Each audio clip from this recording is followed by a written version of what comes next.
En Alemania, el director del Instituto Yucateco de Emprendedores, Antonio González Blanco, se reunió con representantes del sector público y privado para fortalecer alianzas que atraigan mayores oportunidades y recursos al Estado.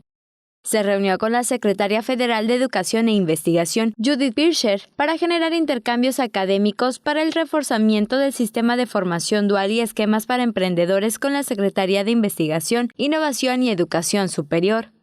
Para incentivar la vinculación comercial, se encontró con Startup Incubator y Berlin Partner, institutos que operan con fondos públicos y privados para promover el acercamiento de firmas yucatecas con el mercado teutón y representantes de organismos empresariales de Costa Rica, El Salvador y Guatemala.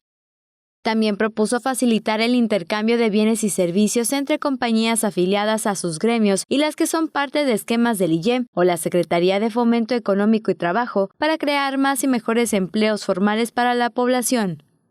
Mayra Vences, Teleyucatán te informa.